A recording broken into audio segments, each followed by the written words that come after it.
వివాహం, విడాకులు, ఆస్తి పంపకాల వంటి వ్యక్తిగత వ్యవహారాలను నియంత్రించే యూనిఫామ్ సివిల్ కోడ్పై కొన్ని వర్గాల నుంచి భారీ ఎత్తున వ్యతిరేకత వస్తోంది. అయితే ఇప్పుడు యూసీసీ అమలు అనివార్యమే అయితే ఇది దేశవ్యాప్తంగా తీవ్రమైన అలజడికి కారణమవుతుంది అనడంలో ఎలాంటి సందేహం లేదు. మరి మోడీ దీన్ని ఎలా సమర్థిస్తారు? దీన్ని వ్యతిరేకిస్తున్న వారు చెబుతున్న అభ్యంతరాలేంటి?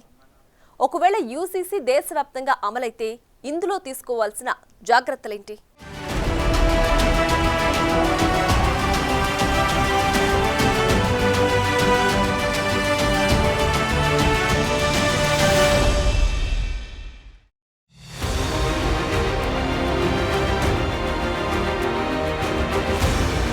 ప్రతిపాదిత యూసీసీ అన్ని వర్గాలకు మేలు మాత్రమే కాకుండా ప్రధానమంత్రి నరేంద్ర మోదీ విజన్ అయిన సబ్కా సాథ్ సబ్కా వికాస్ కు అనుగుణంగా ఉంటుందని, ఏక్ భారత్ శ్రేష్ఠ భారత్ ఆలోచన తీరుతో నడుస్తుందని బీజేపీ వర్గాలు చెప్తూ వస్తున్నాయి. అయితే యూసీసీలోని ప్రతిపాదనల్లో బహుభార్యత్వం, బాల్య వివాహాలపై పూర్తి నిషేధం, అన్ని మతాల్లోని బాలికలకు ప్రామాణికమైన వివాహ వయస్సు, విడాకుల కోసం ఎవ్వరికైనా ఒకే ప్రక్రియ ఉన్నాయని, లింగ సమానత్వం, సామాజిక ఐక్యతను పెంపొందించే లక్ష్యంతో ఈ చట్టాన్ని తీసుకొస్తున్నట్లు ఆ పార్టీ నేతలు వాదిస్తున్నారు. ఈ యూసీసీ ముసాయిదా పౌర జీవితంలోని వివిధ కోణాలకు ఆపాదించబడుతుంది. వారసత్వ హక్కు, తప్పనిసరి వివాహ నమోదు, బాలికలకు పెరిగిన వివాహ వయస్సు, వివాహానికి ముందు వారి విద్యాభ్యాసాన్ని సులభతరం చేయటం వంటి సిఫారసులున్నాయి. అదనంగా తమ వివాహాలను నమోదు చేసుకోని జంటలు ప్రభుత్వ సౌకర్యాలకు అనర్హులవుతారు. కనుక ఇది చట్టపరమైన డాక్యుమెంటేషన్ను తప్పనిసరి చేసే చట్టంగా ఉపయోగపడుతుందని చెప్తున్నారు.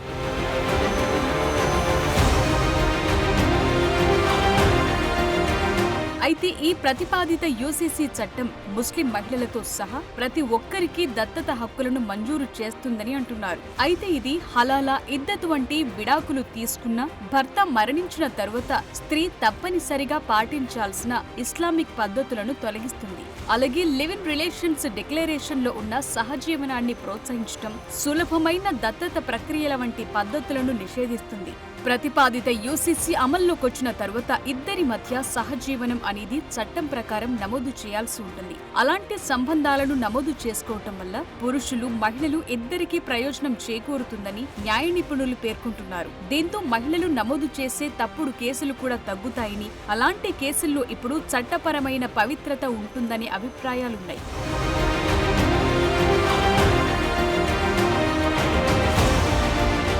ఇక యూసీసీ ఇతర ముఖ్య లక్షణాలను గమనిస్తే కుమారులు, కుమార్తెలకు సమాన ఆస్తి హక్కులు, చట్టబద్ధమైన, చట్ట విరుద్ధమైన పిల్లల మధ్య వ్యత్యాసాలను తొలగించడం, దత్తత తీసుకున్న బయోలాజికల్ గా జన్మించిన పిల్లలకు సమాన హక్కులను అందిస్తుంది. ఒక వ్యక్తి మరణించిన సందర్భంలో ప్రతిపాదిత యూసీసీ ప్రకారం జీవిత భాగస్వామి, పిల్లలు, తల్లిదండ్రులకు సమానమైన ఆస్తి హక్కులు అందుతాయి. అటువంటి హక్కులను పరిమితం చేసిన గత చట్టాలు దీంతో రద్దు చేయబడతాయి. అయితే ఉత్తరాఖండ్ లో అమలు చేస్తున్న ముసాయిదాలో జనాభా నియంత్రణ చర్యలతో పాటు ఉత్తరాఖండ్ జనాభాలో 3% ఉన్న షెడ్యూల్డ్ తెగలను మినహాయించారు. దీని ప్రకారం ఇతర రాష్ట్రాల్లో కూడా యూసీసీని తీసుకొస్తే షెడ్యూల్ తెగలను మినహాయించి ఇతర హిందూయేతర కమ్యూనిటీలకు వర్తించే విధంగా, అంటే ముఖ్యంగా అభ్యంతరాలు వ్యక్తం చేస్తున్న ముస్లింలకు వర్తించే విధంగా దీన్ని అమలు చేయాల్సి ఉంటుంది.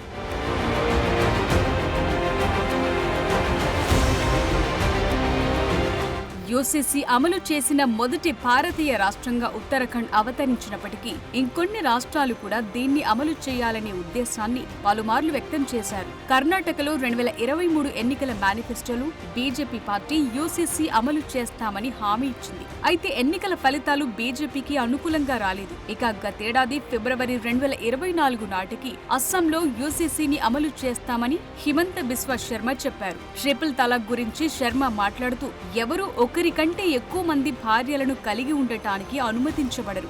మన ముస్లిం మహిళల గొప్ప ప్రయోజనాల కోసం యూనిఫామ్ సివిల్ కోడ్ ను అమలు చేయాలని అన్నారు. అలాగే జూన్ 2023లో ప్రధాని మోదీ మహారాష్ట్రలో యూసీసీ అమలు చేస్తామని చెప్పారు. దీనిపై ఆ రాష్ట్రం 9 మంది సభ్యుల కమిటీని కూడా ఏర్పాటు చేశారు. ఇక 2022లో మధ్యప్రదేశ్, ఉత్తరప్రదేశ్, హర్యానా, గుజరాత్ లో అధికారంలో ఉన్న బీజేపీ ప్రభుత్వాలు కూడా యూసీసీ అమలు చేస్తామని చెప్పారు. అయితే ఇంతవరకు ఉత్తరాఖండ్ మినహా ఇతర రాష్ట్రాలు ఏవీ ప్రతిపాదనను ముందుకు కొనసాగించలేదు.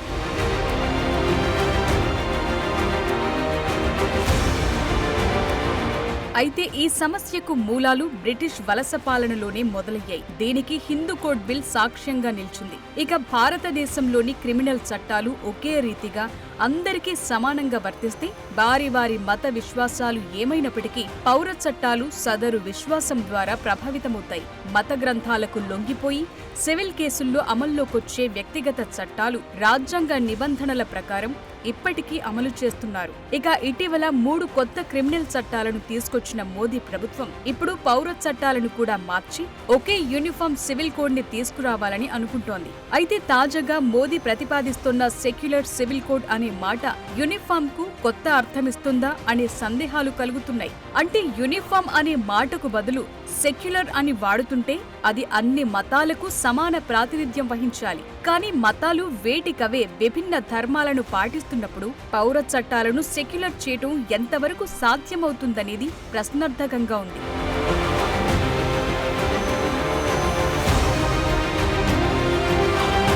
భారతదేశ చారిత్రక సాంస్కృతిక పరిస్థితులను బట్టి చూసినప్పుడు యూనిఫామ్ సివిల్ కోడ్ అమలు కత్తి మీద సాము లాంటిదే. ఒకవైపు పురుషాధిక్య సమాజం, మరోవైపు మత విశ్వాసాల మధ్య జీవిస్తోన్న సమాజంలో చట్టం అమలు, దాని లక్ష్యానికి తగ్గట్లు వ్యక్తులను, ముఖ్యంగా స్త్రీలకు రక్షణ కల్పించడం కష్టసాధ్యంతో కూడుకున్న పని. అంతకు మించి ఈ చట్టం కుటుంబ సంబంధాల్లో మరిన్ని సమస్యలు తెచ్చిపెట్టే అవకాశముందనే వాదనలు లేకపోలేదు. చట్టం చుట్టూ ఏకరూపకత, లింగ సమానత్వం, సాంఘిక ఏకీకరణ కనిపిస్తున్నప్పటికీ అదే సమయంలో మత స్వేచ్ఛ, వ్యక్తిగత హక్కుల గురించి ఆందోళనలు కూడా పెంచుతుంది.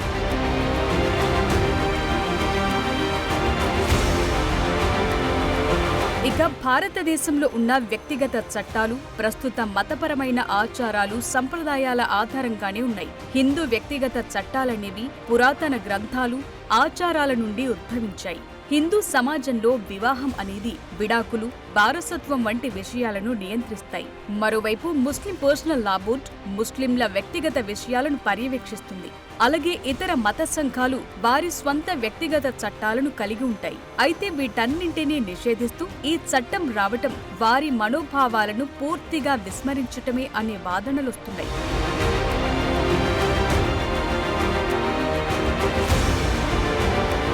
ఇక భారతదేశ విభిన్న మతపరమైన సంక్లిష్టతల దృష్ట్యా యూసీసీ లక్ష్యాన్ని సాధించడంలో సవాళ్లను ఎదుర్కోవాల్సి వస్తుంది. సంవత్సరాలుగా న్యాయ వ్యవస్థ యూనిఫామ్ సివిల్ కోడ్ వర్తింపు పరిధిపై విభిన్న వివరణలను వెలువరించింది. న్యాయస్థానాలు తరచుగా వ్యక్తిగత హక్కులను రాష్ట్రాల సంక్షేమ లక్ష్యాలతో సమతుల్యం చేస్తాయి.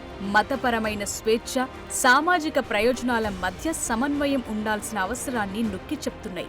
కాబట్టి యూసీసీ అమలుకు ఒక వ్యక్తి ప్రాథమిక హక్కులను సమర్థించటం, సామాజిక సంక్షేమ లక్ష్యాలను నిర్ధారించటం మధ్య సున్నితమైన బ్యాలెన్స్ను సాధించటం అవసరం. మొత్తం సమాజానికి ప్రయోజనం చేకూర్చే ఫ్రేమ్వర్క్ ను రూపొందించేటప్పుడు వ్యక్తిగత స్వేచ్ఛపై ఎటువంటి ఉల్లంఘన జరగకుండా నిరోధించడానికి రాజ్యాంగ విలువలకు కట్టుబడి ఉండటం చాలా ముఖ్యం. ఇప్పుడు ఈ చట్టం దాన్ని సాధించాల్సి ఉంది.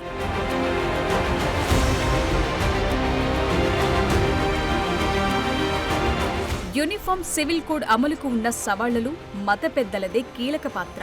వీరిలో కొందరు సామరస్యం, జాతీయ సమైక్యతల కోసం వాదిస్తుంటే మరికొందరు మత స్వేచ్ఛ, సాంస్కృతిక పద్ధతులపై ఆందోళన వ్యక్తం చేస్తున్నారు.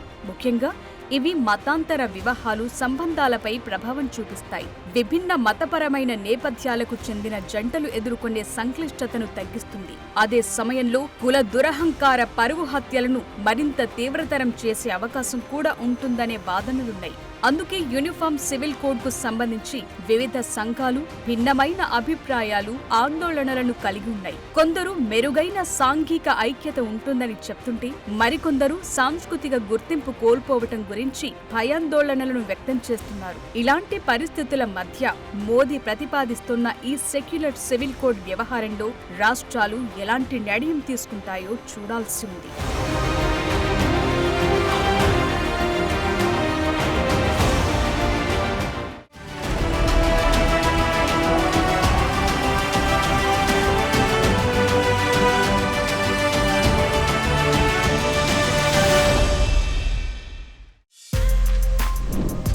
For more videos like this, subscribe Big TV channel.